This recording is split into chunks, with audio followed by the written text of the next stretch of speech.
For the past 6 weeks, you've been softening things, letting stuff slide, adjusting what you say around certain people. And somewhere in there, you stop being honest with yourself about what you actually think of them. This week, that changes. Mercury's been retrograde and foggy since late February.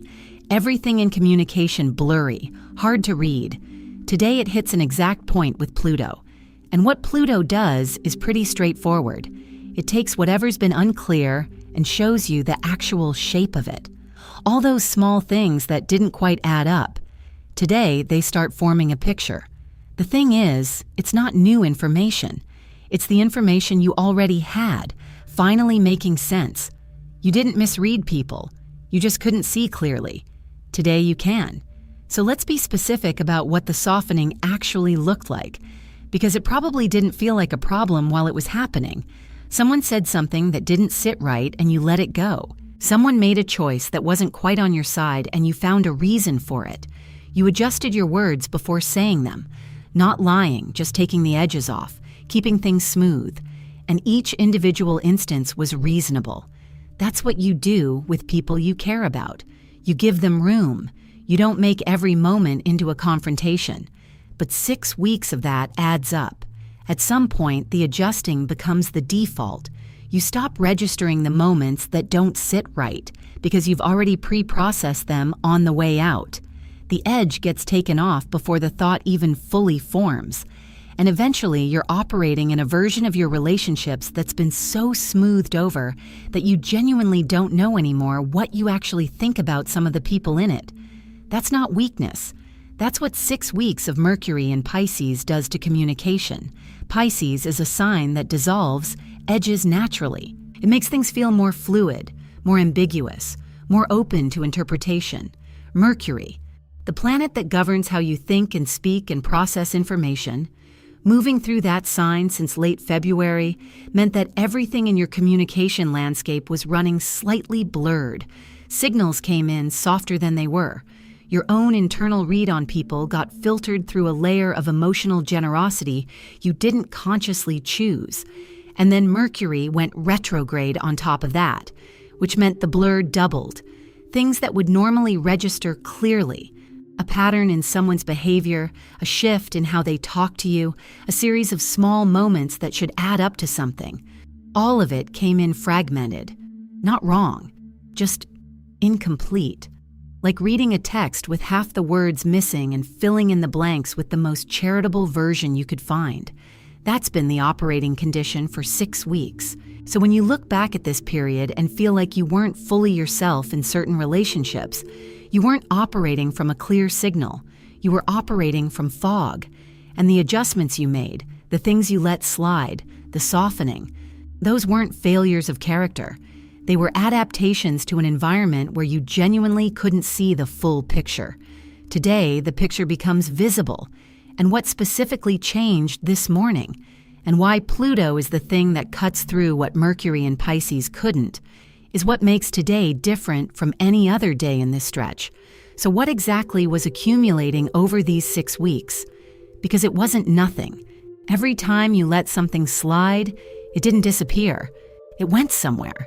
Into a mental folder that didn't have a label yet. A folder full of small things. The moment someone didn't show up the way you expected and you explained it away. The comment that landed oddly and you talked yourself out of registering. The pattern you almost noticed and then deliberately unfocused on because naming it felt like more than you wanted to deal with. None of those moments were dramatic.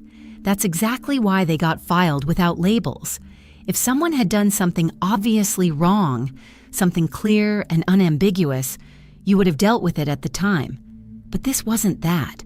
This was a slow accumulation of small signals that each individually looked like nothing. A rounding error, a bad day, a miscommunication. Reasonable explanations existed for every single one of them, and you use those explanations because that's what you do when Mercury is running blurry and you're trying to keep things intact. The problem is the folder got full. And here's the thing about a full folder of unlabeled small things. At some point, it stops being a collection of separate incidents and starts being a pattern. The incidents didn't change, but enough of them are now sitting in the same place that the shape they make together becomes visible.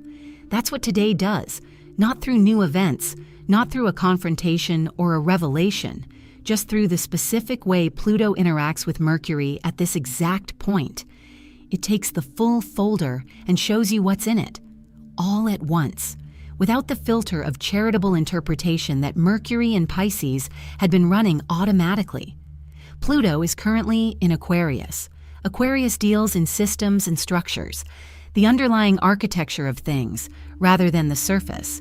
When Pluto presses against Mercury today, what it's doing is stripping away the surface-level explanations you've been applying to individual incidents and showing you the structure underneath, the pattern, the actual shape of how this person or situation operates.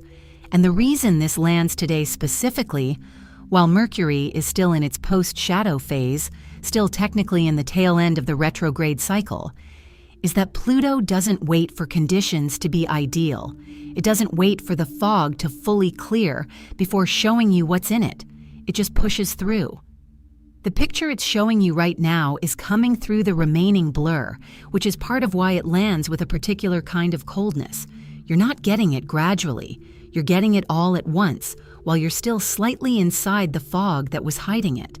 That's a specific feeling, not quite shock, because some part of you already knew. More like the moment when something you'd been half seeing suddenly comes into full focus. The outlines were always there. Today, they have edges, and the emotional weight that comes right behind that clarity, which arrives not long after the initial recognition. That's the part that the structure of today actually explains, because understanding and feeling don't land at the same time. They're separated by a gap, and what happens in that gap matters. So here's the mechanics of what happened this morning, and why this specific aspect is the thing that cut through. Mercury and Pluto formed what's called a semi-square. That's not a dramatic aspect. It's not the kind of thing that announces itself loudly or creates an obvious external event. A semi-square is friction, a small, precise point of pressure between two planets where something that's been sitting loose suddenly gets forced into a fixed position. Not a collision, just enough tension that the thing can't stay vague anymore. Mercury is at 21 degrees of Pisces. Pluto is at 6 degrees of Aquarius. The angle between them this morning, exact just after 9 a.m. Eastern, created a direct line between the planet that holds all your accumulated communication and the planet that strips things down to their actual form. And here's what that means practically. Pluto doesn't add information. It removes the buffer around information that already exists. The 6 weeks of signals, the full folder, the pattern you'd been half seeing, Pluto didn't bring anything new to that.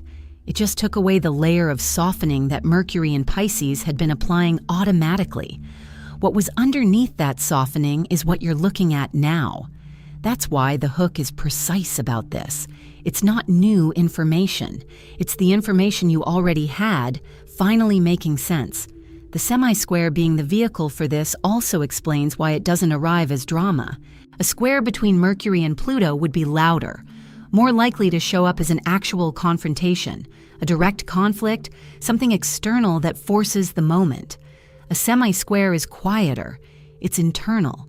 The shift happens in how you're seeing something, not necessarily in what's happening around you, which is exactly what the ending describes, not through some big dramatic moment, just that quiet, cold feeling of something clicking into place. Cold is the right word. When clarity comes through Pluto, it doesn't feel warm. It doesn't feel like relief, even if relief eventually follows. It feels like the temperature in the room dropped slightly, like the comfortable version of how you'd been seeing something just quietly became unavailable, and what's left is just the accurate version. That's not a bad thing. Accurate is more useful than comfortable, but it has a specific weight to it that comfortable doesn't have.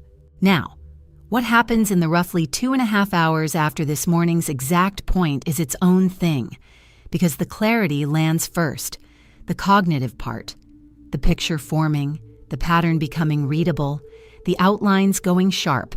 That happens at the Mercury-Pluto moment. The emotional response to what you just understood comes after, not simultaneously, after. Moon square Mercury hits late morning, and that's the moment the body catches up to what the mind already processed. Two separate events, two separate experiences, and the fact that they're separated matters for how you hold what's happening today. Because what arrives with the moon aspect isn't confusion or doubt. It's just the weight of accurate seeing landing in the chest after the mind already accepted it. Which means by midday today, most people inside this transit have both pieces, the understanding and the feeling that comes from the understanding. And what to do with that combination is the part that hasn't been said yet. So let's talk about what this feeling actually is, because it's specific and it deserves a specific name. It's not anger. Anger comes later. And when it does, it tends to be cleaner and easier to work with than what's happening right now. It's not grief exactly, though there's something in that direction. It's not betrayal in the sharp, hot sense of that word. What it is the weight of accurate seeing. When you've been applying a filter to someone for 6 weeks, the filter isn't just protecting them, it's also protecting you. The comfortable version of how you saw them was easier to live inside. The adjusted, softened, charitable version required less of you. Less recalibration, less confrontation, less having to figure out what to do with information you didn't want. Today, that filter is gone, and what's left isn't a crisis.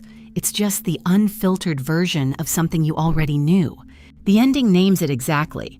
That kind of clarity is its own kind of heavy. Not because what you're seeing is necessarily catastrophic, but because seeing accurately after a period of deliberate softening has a cost.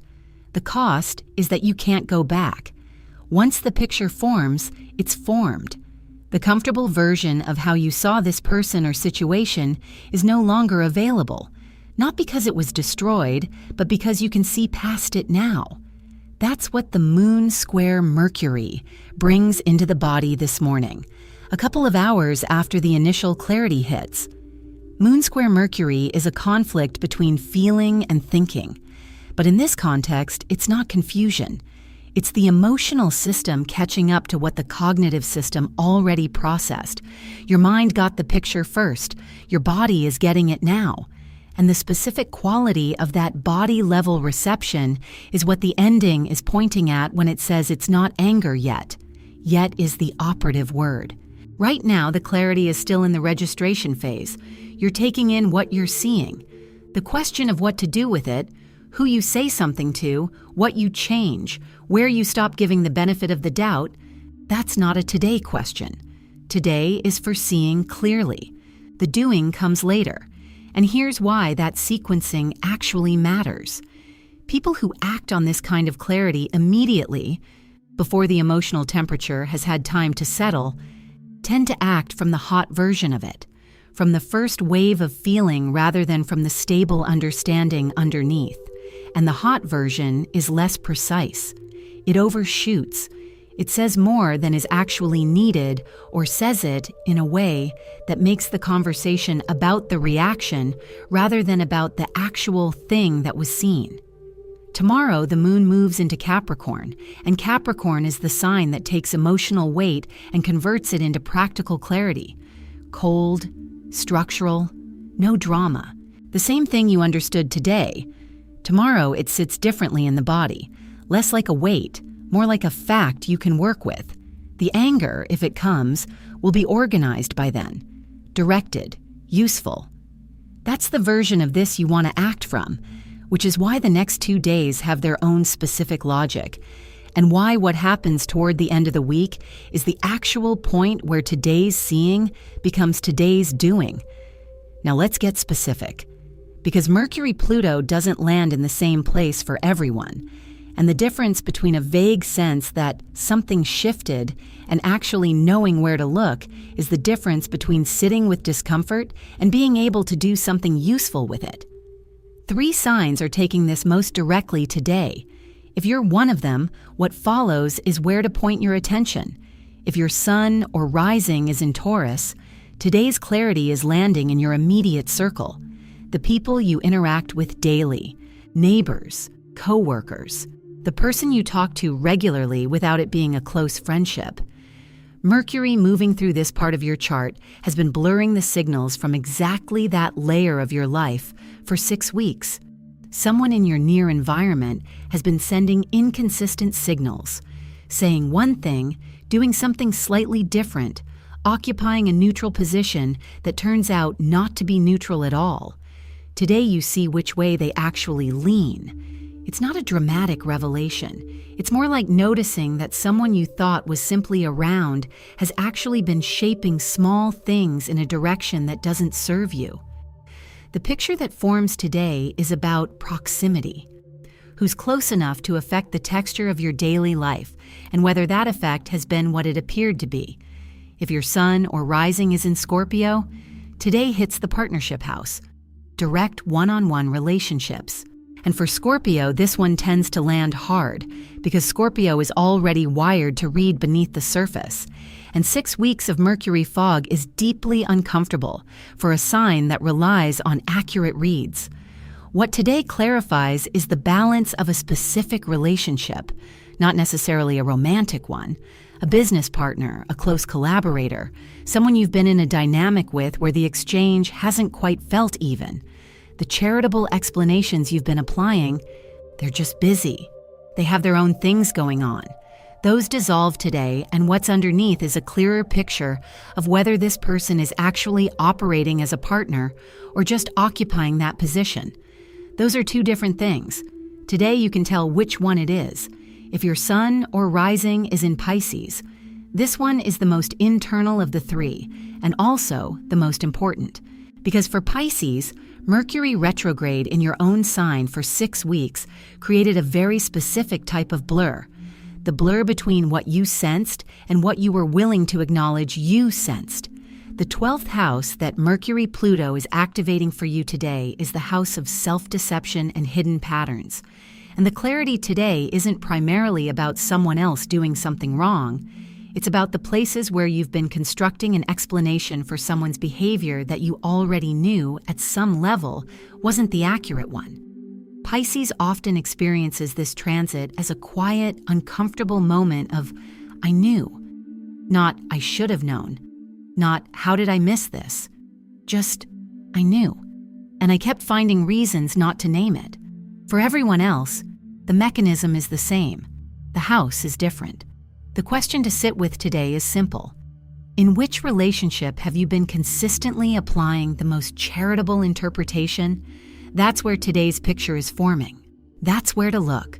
And what to do once you've looked, once the picture is clear and the weight of it is settled, is what the next couple of days are actually structured for. So here's what the next couple of days actually look like, and why the sequence matters. Today is for seeing, not for acting, not for having the conversation, not for making the decision, not for changing anything externally. Today is the day the picture forms, and the only thing today asks of you is to let it form without immediately doing something with it. The clarity that came this morning is real. It doesn't need to be acted on in the same hour it arrived. Tomorrow, the moon moves into Capricorn, and that shift is practical in a very specific way. Capricorn doesn't do emotional processing. It does assessment. When the moon moves into that sign tomorrow morning, the weight you're carrying from today, the heaviness of accurate seeing, the quiet cold of something clicking into place, it starts to convert. Not disappear, convert. From a feeling into a position. From, I can see this clearly now, into, here's what that means for how I operate going forward. That's a different and more useful state to be in than where today puts you. Today, you're still absorbing. Tomorrow, you're organizing what you absorbed. And then in a couple of days, Mars moves into Aries, and the Mercury post-shadow period ends around the same time. Those two things happening close together is not subtle. Mars in Aries is direct executing energy. It doesn't sit with things. It moves. And it moves without the softening that Pisces had been adding to everything for 6 weeks. The same clarity you got today, the same picture. In a couple of days, that picture meets a completely different type of energy. The kind that doesn't stay sitting quietly. The kind that looks for somewhere to go. The ending says it plainly. What you saw today doesn't stay sitting quietly for long. It starts looking for somewhere to go. That's not a threat. It's just mechanics. Mars in Aries picks up whatever is in motion and accelerates it. The accurate understanding you have right now of a person, of a dynamic, of a pattern, that's in motion whether you act on it today or not. The question is just whether you're directing where it goes or whether Mars in Aries takes it from there on its own terms, which is why the sequence of today, tomorrow, and the next couple of days is actually a gift rather than just pressure. Today gives you the picture. Tomorrow organizes it into something you can work with. And by the time Mars arrives and the fog fully clears, you're not reacting from the first wave of feeling. You're moving from a stable, clear position that's had 2 days to settle into something solid. That's the difference between acting from clarity and acting from shock. The people who use this window well aren't the ones who respond immediately.